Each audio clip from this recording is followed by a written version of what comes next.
이야기 고수가 들려드리는 옛날 이야기. 아버지, 내 낭구는 내가 직접 찾을게요. 어느 고을에 오진사라는 양반이 살았습니다. 그의 곳간에는 나락섬이 그득 쌓였고 다락엔 돈 괴짝이 가득 차있는 천석군 부자였습니다. 묵직한 전대를 차고 저작거리에 나타나면 오진사 땅을 밟고 장사하는 사람들은 고개 숙여 절을 하곤 했지요. 또한 고을 사또와도 친분이 두터워 큰 돈이 들어가는 아쉬운 청을 들어주며 사또의 주머니를 채워주기도 했습니다. 그런 오진사에게는 눈에 넣어도 아프지 않을 외동딸 소연이가 있었는데 그녀가 16살이 되니 꽃봉오리가 꽃을 피우듯 화사하게 피어났습니다. 그녀가 맑고 초롱한 눈망울로 눈길을 보내면 마주치는 그 어느 누구든 미소가 절로 나왔습니다. 얼굴은 대곡같이 하얗고 입술은 붉은 꽃잎 같았지요. 혼기가 차니 봉긋하게 솟아오른 가슴과 복숭아처럼 터질 듯이 부풀어 오른 엉덩이는 또 얼마나 문남자들의 가슴을 설레게 했는지요.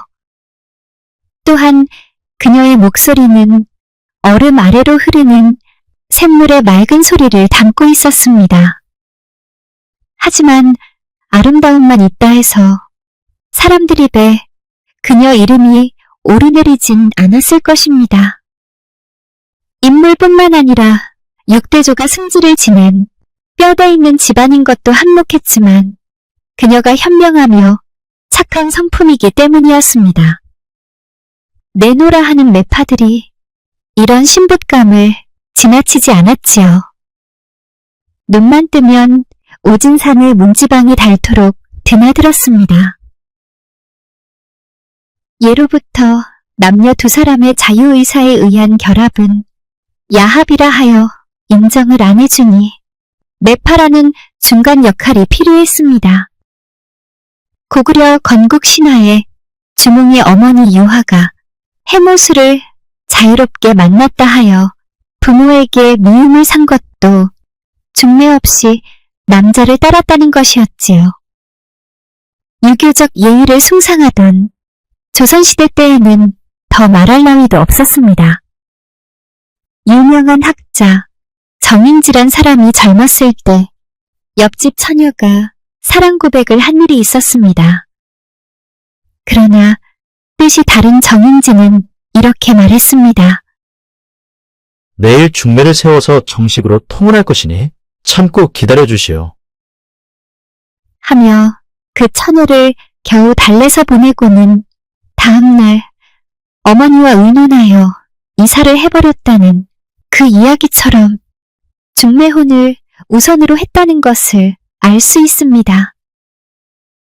중매를 업으로 하는 사람은 주로 상민 계급의 여인들이었지요. 내외법이 엄격하여 양반 부녀자는 가마가 아니면 쓰개치마를 쓰고 다니던 시절에 남의 집 안방까지 드나들면서 혼사가 성사되도록 언변을 토한다는 것은 신분이 천한 여인이 아니면 할 수 없는 일이었습니다. 더욱이 양쪽 집의 문턱이 닳도록 다녀야 하는 까닭에 매파 노릇은 아무나 할 수 있는 것은 아니었습니다. 우선 견죽이 좋고 설득력이 있어야 함은 물론 성실하여 신용이 있어야 했지요. 또한 성사시킨 경력이 많을수록 매파로서의 능력을 인정받았습니다. 내노라 하는 신랑집에서는 그렇게 수단 좋은 매파들을 그 소문이 자자한 1등 신부감 소연이가 있는 오진사집으로 보냈습니다. 어느 날 정진사집에서 매파가 왔기에 소연이 할머니가 맞이했습니다. 매파는 서슴없이 들어서며 자신있게 말했지요. 너무나도 훌륭한 신랑감이 있어 이리 왔습니다. 정진산의 맏아들은 19살에 알상급제를 해서 전라도에 사또로 계십니다. 인물 좋고 어딜 가도 그런 사위감은 없을 겁니다. 다음 날은 맹참복내가 보낸 매파가 찾아왔습니다. 매우 훌륭한 신랑감이 있어 찾아왔습니다. 알아주는 부자인 맹참봉의 둘째 아들 신랑감은 아버지 맹참봉이 유기공방 포목점을 갖고 있고 뿐만 아니라 많은 전방에 세를 놓고 있지요. 자수성가하여 많은 재산을 쌓은 집안입니다. 특히 맹참봉 그 어르신이 직접 운영하는 유기공방은 알짜배기지요. 이 방자 유기가 혼숙감에서 빠지면 사대부 집안의 혼인은 이루어질 수 없지 않습니까요? 가만히 있어도 대갓집 마님들이 가마 타고 몰려옵니다. 앉아서 돈 버는 거지요. 혼인하면 이 둘째 아들에게 내주는 세간이 천석군 부자보다 더 많을 거라 합니다. 수많은 매파가 찾아왔고 또 허정승 집에서도 왔는데 허정승은 정승 벼슬에서 물러나 낙향했지만 만석군 큰 부자로 맏아들은 초시에 합격하고 내년 봄에 과거를 볼 참이라고 했습니다. 그런데 이 맏아들이란 신랑감은 과거 시험에 붙고 안 붙고 보다 물려받을 재산이 어마어마할 뿐만 아니라 또 얼마나 잘생겼는지 처녀들이 한번 그의 얼굴을 보는 날이면 상사병이 날 정도라고 했습니다. 훤칠한 키와 미끈한 얼굴은 인근 고을까지 소문이 자자하다고 했습니다. 이렇게 매파들이 전하는 이야기를 듣고 돌려보냈는데 신랑감 세 집안이 적극 구애를 해왔습니다. 고을 사또인 아들을 가진 정진사 집에서는 소연이를 아예 제 집 며느리로 정한 듯 사주단자 받을 날짜를 보내왔고 유기공방 맹참복내는 겨울이 오기 전에 혼례를 올리자고 성하였습니다. 잘생긴 아들을 가진 허정승내는 가을에 약혼식을 하고 내년 봄에 혼례를 치르자고 알려왔습니다. 매파들은 경쟁하듯이 소연이네 집 문턱이 닳도록 드나들었지요. 소연이 아버지와 할머니는 머리를 맞대고 신랑감 고르기에 들어갔지만 좀채 결론이 나지 않았습니다. 한쪽을 잡으려니 다른 한쪽이 아까워 저울질만 하다가 시간은 흘러갔습니다. 그러나 정작 당사자인 소연이는 별땅에서 이불을 뒤집어 쓰고 시금전폐하며 도통 밖으로 나오지 않았습니다. 그녀는 신랑감 셋 모두 마음에 들지 않았던 것이었습니다. 소연이는 어머니를 5살 때 여의었습니다.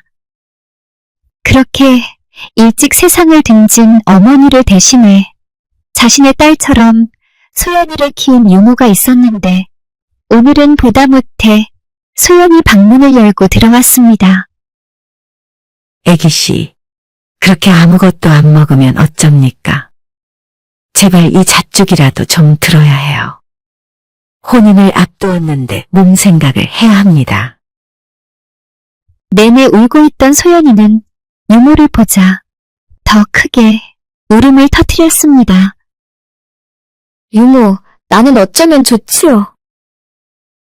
눈은 퉁퉁 붓고 얼굴은 반쪽이 된 소연이가 하소연을 하며 깊은 심정을 토해놓자 이 말을 들은 유모도 함께 울었습니다. 내가 도와줄 일이 있으면 다 할 테니 말해보세요. 며칠 후 새벽 오진산의 집이 발칵 뒤집혔습니다. 새벽에 수피를 보러 일어난 오진사가 우연히 외동딸 소연이가 혼자 기거하는 별땅에서 이상한 소리를 들었던 것이었습니다. 가녀린 여자와 숨가쁜 남자의 야릇한 신음소리, 바로 남녀가 합판하는 소리, 그것이었습니다. 오진사가 문을 박차고 들어가자 딸이 웬 남자와 이불 속에 같이 있지 않겠습니까? 아, 아버지! 네 이놈! 넌 누구냐? 곧바로 그 청년은 오진사 손에 내동댕이 쳐졌습니다. 도둑놈 잡으라는 오진사의 호령 소리에 집안은 사방에 횃불이 밝혀지며 몽둥이를 든 하인들이 들이닥쳐 젊은이를 대청 기둥에 묶었습니다. 오진사는 활을 누르지 못해 부들부들 떠는 손으로 낫을 들고 왔습니다. 젊은이 앞에 다가서며 낫을 치켜드는 순간이었습니다. 아버지! 어둠이 찢어질 듯 날카로운 소리에 오진사는 정신이 들어 소리나는 곳을 보았습니다. 딸 소연이가 대청마루에 나와 섰는데 그녀 손에 들린 은장도 칼끝은 그녀의 목을 겨누고 있었습니다. 은장도는 죽은 어머니한테서 물려받은 것이었는데 그 칼끝을 목에 대고 금방이라도 찌를 듯이 팔이 움직였습니다. 서슬이 펄은 그녀는 이를 악물며 말하는데 목소리는 의연했습니다. 제 낭군에게 해를 가하면 저는 죽습니다. 오진사는 은장도를 든 딸의 앙칼진 목소리를 듣고는 너무 놀라 낫을 떨어뜨렸습니다. 아버지! 어머니가 왜 스스로 목숨을 끊었는지 아시지요? 어머니가 저를 베어 만삭이 되었을 때 아버지는 첫째 첩을 얻었고 3년 후에 또 두 번째 첩을 얻으셨지요. 외롭게 혼자인 어머니의 심정을 헤아리신 적이 있으셨나요? 저는 어머니의 늘 눈물 젖은 얼굴이 떠오릅니다. 아버지가 저를 아껴주시는 마음 잘합니다. 그렇다면 제가 행복해야 아버지도 행복하시겠지요? 정진선의 맏아들 젊은 사또는 지금 수천 기생이 몇 명인 줄 아십니까? 맹참복네 둘째 아들은 허구한 날 기생집에 박혀 사는 개차반입니다. 또 허정승댁의 얼굴값 한다는 그 맏아들은 또 어떠합니까? 그 집 어린 하녀가 그의 아이를 베고 쫓겨나 강나루에 몸을 던졌다 했습니다. 온 고을이 다 아는 이야기입니다. 거기로 저를 들여보내시는 건 사지에 가서 죽으라는 것과 같습니다. 아버지, 제가 난군으로 맞이한 사람은 비록 권세도 없고 재산도 많지 않지만 착하고 성실하고 저를 끔찍이 사랑해주며 더구나 홀어머니를 극진히 모시는 효자입니다. 소연이의 이치에 맞는 또렷한 목소리와 가슴 저리는 한마디 한마디에 모두가 숙연해졌습니다. 아버지를 놀라게 해드려서 죄송합니다. 아버지와 할머니께서 혼사를 너무 재촉하시니 제가 어쩔 수가 없었습니다. 낭군님은 제가 제 방에 오시라 불러드린 것이며 저는 첫날 밤을 치렀습니다. 아버지, 제 마음을 제발 살펴주세요. 아버지 오진사는 할 말을 잃고 한참을 서 있다가 손수, 기둥에 묶인 젊은이, 이웃마을 홍총각의 포박을 풀어주었습니다. 그날 밤 이후 얼마 지나지 않아 소연이와 홍총각은 부랴부랴 혼례를 올렸음은 말할 것도 없었습니다. 1등 신부감 소연이와 혼인하려던 신랑집들은 닥쳤던 개가 지붕 쳐다보는 격이 되었습니다. 물론 소연이가 달기고 신랑감들이 개라는 말은 절대 아니지요. 그런데 매파가 입에 침이 마르게 자랑하던 그 맹참봉 집안은 소연이같이 조신하고 똑똑한 며느리를 놓쳤다는 생각에 너무나 큰 아쉬움이 많았습니다. 맹참봉은 일찌감치 둘째 아들에게 가게를 맡겨 일을 배우게 하려고 수저나 그릇이 있는 반상 유기 가게를 맡겼었습니다. 이 가게는 자리를 잡은 곳이라 장사가 잘 되었습니다. 허나 어찌된 건지 계산을 해보면 허구한 날 적자였습니다. 그러나 아버지가 운영하는 촛대, 화로, 향로 등을 파는 유기가게는 늘 이윤이 넘쳤습니다. 아버지 맹참봉이 병석에 누워있을 때 둘째 아들 놈은 가뭄에 콩나듯이 슬쩍 들여다보고는 코빼기도 보이지 않았지요. 그러면서 건달들과 어울려 기생집을 제 집처럼 드나드는 것을 보고 가게가 왜 적자인지 알게 되었습니다. 과거를 되돌아본 맹참봉은 자신이 어릴 때 하도 가난하게 살아서 아들을 너무 금이야 오기야 이래도 그래 저래도 그래 하며 오냐오냐 키웠던 후회가 가슴에 사무쳤습니다. 그래서 소연이란 야무진 며느리감에 눈독을 들인 것이었는데 맹참봉은 원래 첫째 아들도 있었지만 여름철에 강에서 사고가 난 후로 하늘나라에 가니 그 장남을 맹참봉 가슴에 묻고 살았던 세월이 10수년이 넘었습니다.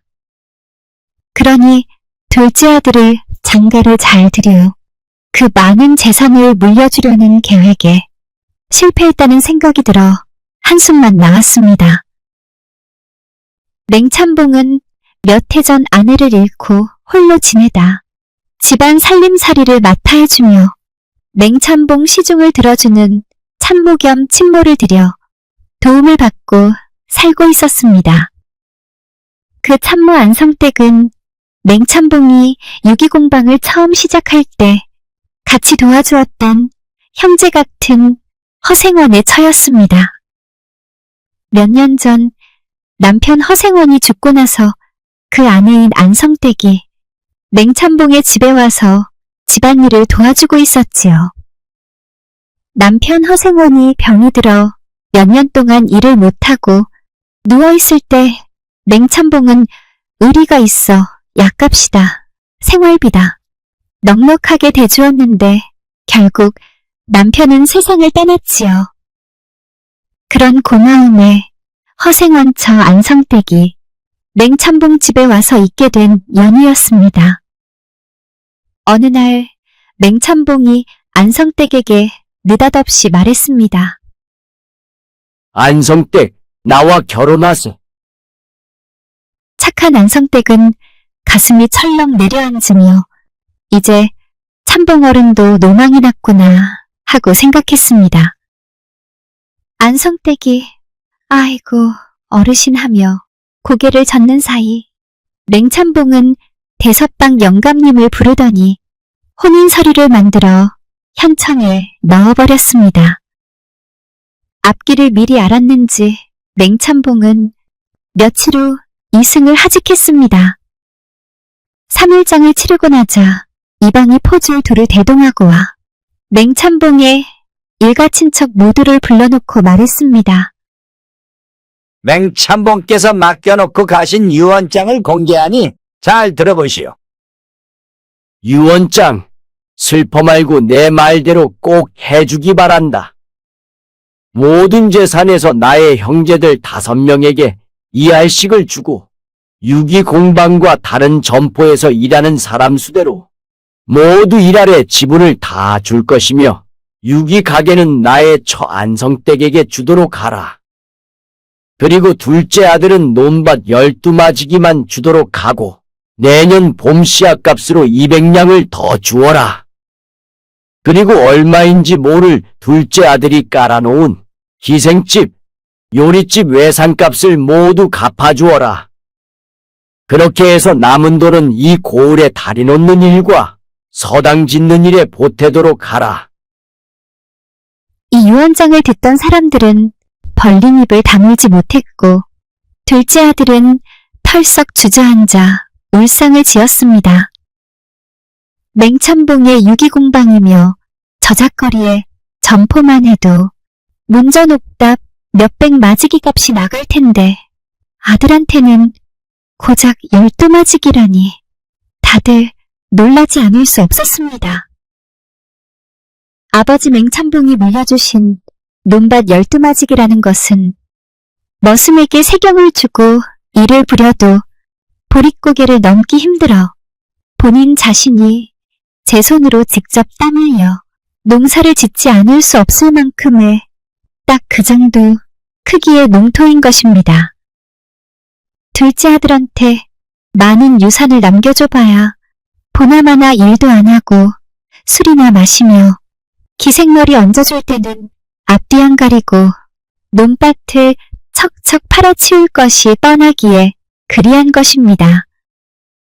이런 유언 소문이 온 고을에 퍼져 알려지자 소연이 아버지 오진사는 그저 씁쓸한 미소를 지었을 뿐이었습니다.